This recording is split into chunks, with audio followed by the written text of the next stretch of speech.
Y bueno, canales de Telehit, ¿cómo están? Nos encontramos en un especial de lujo aquí en la ciudad de Los Ángeles, California.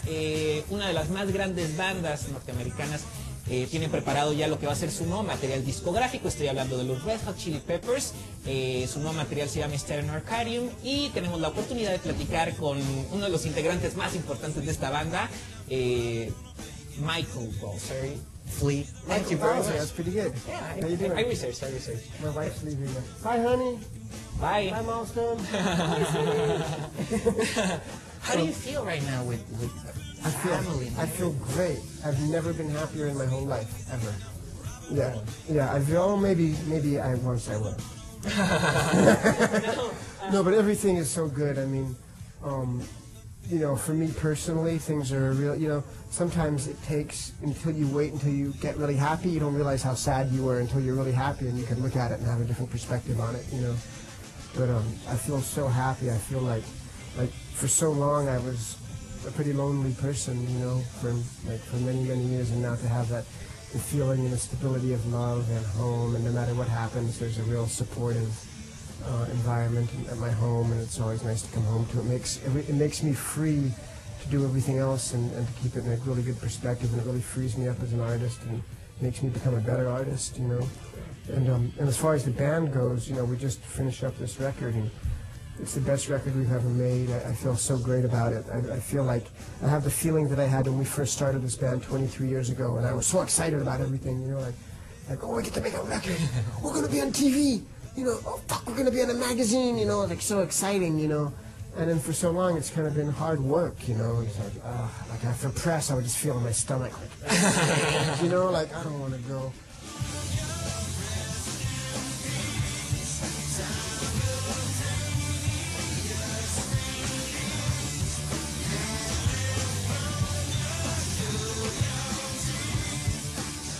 But now I feel so excited about it, like a rebirth of excitement and positive feelings and freshness about everything, you know. I think, you know, just everything about making this record was so good. I think that we managed to be really at the top of our games, all of us individually, like just really at the peak of our creative powers and working together really well, respecting each other's opinions, everybody really shining and everyone doing their best, and because of that we have such a wide range of music because we really got all of our personalities in it, and it's you know, it's the best record that we've ever made. You know, I just feel like if this is the record that people should judge us by, you know, this is the one that if you don't like this record, then you just don't like the Red Hot Chili Peppers, period. You know, because this is the best that we are. This is our heart. This is what we are. We put it on this record, and we weren't, you know, it's the best that we could have done.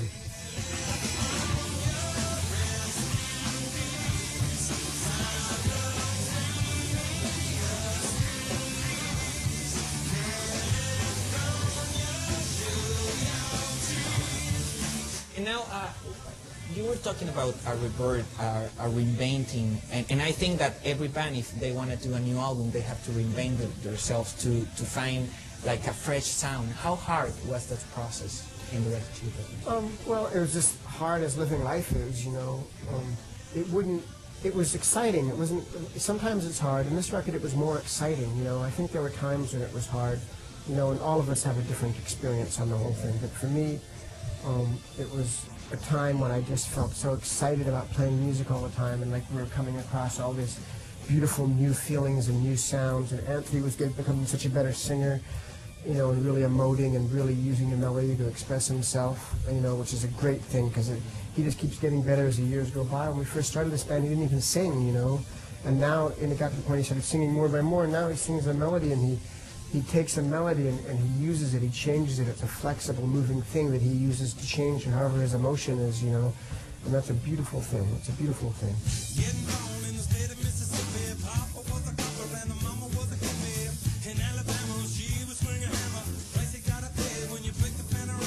You know, it is important for a band to reinvent themselves, but oftentimes people use the word reinvent, and it's like they get a new haircut, or they start playing, instead of playing, you know, rock, they play disco, or instead of playing disco, they play electronic music, or they play, you know, do salsa, you know, and it's all fine, you know, but to improve as a musician, to really learn to study, to make yourself humble, because music is an awesome thing, and yes, it's fun, and it's beautiful, but if you're going to be a serious player of music, you have to take it seriously, and you have to study.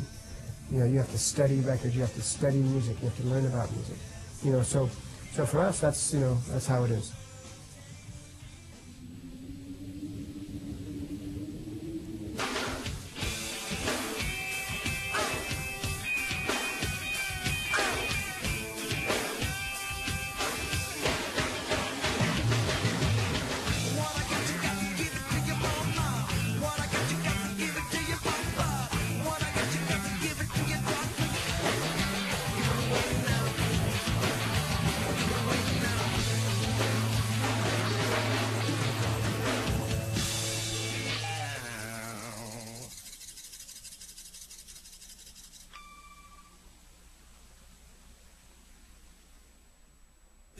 And now, the first single, Danny California, how can you describe that song? Well, you got this, lyrically, it's a song that Anthony started this character on By the Way, on the song By the Way, and it's a girl, and he continued her story into this song, and it is a conclusion of this girl's story. Musically, you know, it's just a, you know, it's a beautiful song. You know, it has a nice dynamic range. You know, a lot of things happen in this song. It has a lot of dynamics. There's a lot of feeling in it. But honestly, when I think about this song, it's so hard for me to think about specific songs because I think about the whole record as a whole, and it's a dynamic on the record. But, you know, I love this song. You know, it's a beautiful chord progression that John came up with, and a melody in the chorus that he thought of, and it's just great, you know. She's a lover, baby, and a fighter. Should have seen it coming when it got a little brighter. With the name like Danny California, day was gonna come when I was gonna mourn you. And talking about yourself, you're from Australia, right? Yes. And you moved to here, to LA, when you were really kid, like 5 years old? No, first I moved to New York. Oh, you moved to New York. In 1967, I moved to New York, and I came to Los Angeles in 1972.